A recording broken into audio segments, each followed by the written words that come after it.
Samahan nyo kami itry kung paano nga ba mag-breakfast ang mga kiwi dito sa New Zealand. Hi guys! For today's video, susubukan nga namin kung paano nga ba mag-breakfast ang mga kiwi. Sa sobrang lamig nga dito, lahat ay tinatamad magluto ng breakfast. Kaya naman we decided to go for a walk, tapos dumaan na rin kami sa isang local bakery dito sa Hobsonville. Eto ngang bakasyon namin sa New Zealand ay hindi lang para gumala. Gusto din kasi naming subukan kung paano nga manirahan dito at baka magustuhan ng Daddy Rog nyo lumipat. So for this morning, susubukan nga namin yung usual na kinakain nila every morning. Kung sa atin sa Pilipinas ay meron nga tayong pandesal tuwing umaga, dito naman sa New Zealand ay meron silang mga pies. And guys, hindi lang to basta-basta pie kasi meron din siyang iba't ibang feelings. Umorder kami ng favorite ng sister ko na steak pepper pie. So this is for 6 New Zealand dollars. So kung i-convert natin siya in Philippine peso, nasa 210 pesos ang isang pie. Kaya bilin nga ng daddy nyo ay wag na wag daw akong magko-compute kung ayaw kong masaktan. Pero guys, tignan nyo naman kung gaano nga kasiksik tong steak pepper pie, and in fairness, i-rate ko siya ng 8 out of 10. Next naman na tinry ni daddy is yung sausage roll na 4.50 New Zealand dollars. In peso, nasa 157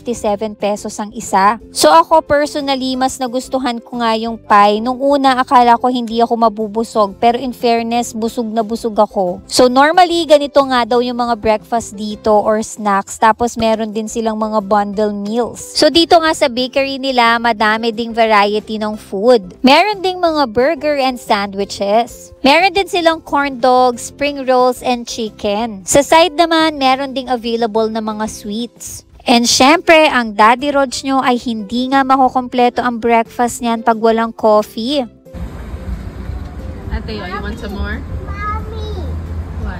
Si Atoya naman and si Boss Liam, ang kinain nga nila for breakfast ay chicken. Dito guys, kapag kumain ka sa labas ay hindi talaga masyadong uso ang rice. Dito na nga din kami guys sa labas ng bakery kumain at ayan ang view namin. Ganyan na nga din ang kinoconsider nila na traffic. O diba, hiyang-hiya naman tayo sa traffic sa Pilipinas. Pagka breakfast nga namin ay magwo-walking lang ulit kami.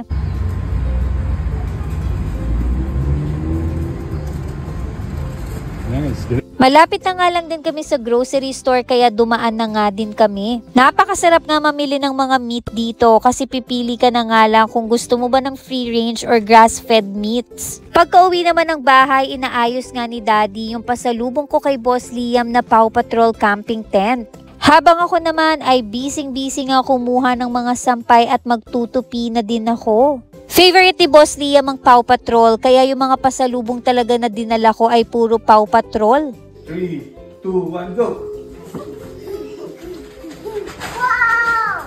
Let's bring our toy! Let's bring it! Let's bring it! O diba, super happy na nga ng magpinsan kahit nandito lang sila sa bahay. Ang Daddy Rog naman, nagsimula na nga din siyang magluto ng lunch namin. Bulalo!